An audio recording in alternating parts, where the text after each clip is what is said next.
Dr. Roger Lear is a surgeon from Southern California who has been performing operations on patients for over 30 years. So far, 8 surgeries have been performed, and with the 8 surgeries, we have removed 9 objects.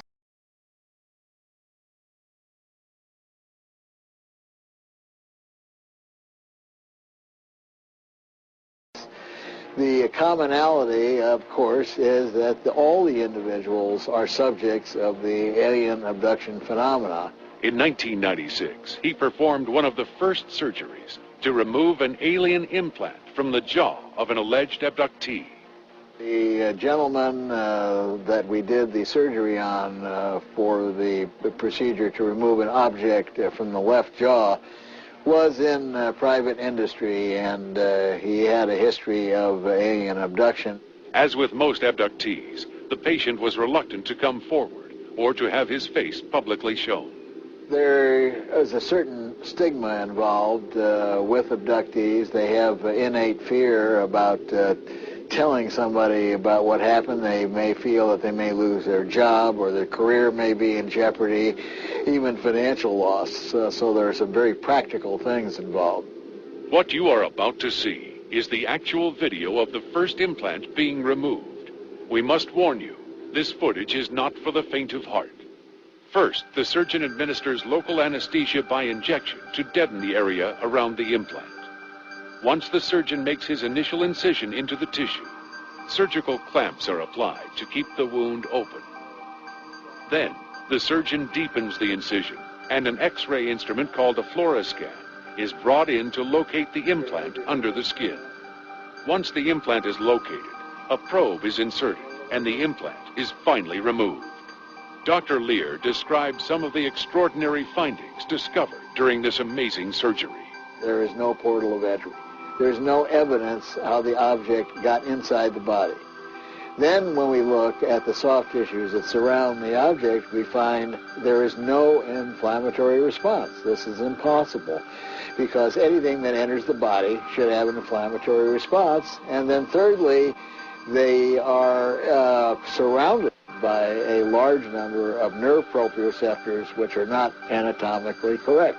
Once the outer biological membrane was removed, it revealed a triangular-shaped object. This object was housed in yet another gray membrane.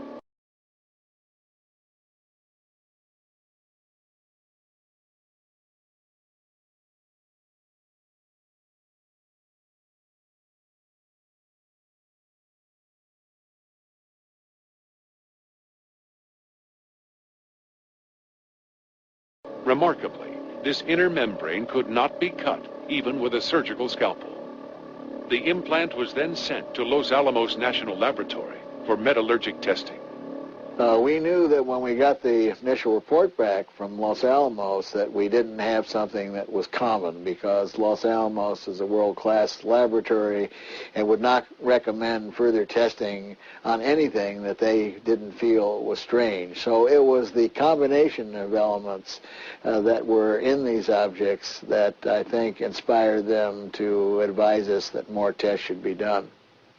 The implants were then sent to New Mexico Tech Laboratory, where a battery of metallurgic tests were performed on the objects. The theory that they put forth was that these were portions of meteorites. They did not know they were removed from the human body. Amazingly, the New Mexico Tech Lab report revealed that the elements in the implants were composed of meteorites so rare, only a few had ever been found. At this point, scanning electron microscope analysis was conducted on the implants. The results revealed the implants were manufactured and not naturally occurring meteorites. Amazingly, results showed the implants had been connected to the patient's nerve endings. The second set of tests following some of the tests that were run at New Mexico was run by University of California at San Diego. The laboratory results from the University of California at San Diego confirmed the earlier tests. Astonishingly, a portion of the metal analyzed in the implants was extraterrestrial and did not come from Earth. Some of the elements that were found in combination were of non-terrestrial or extraterrestrial origin.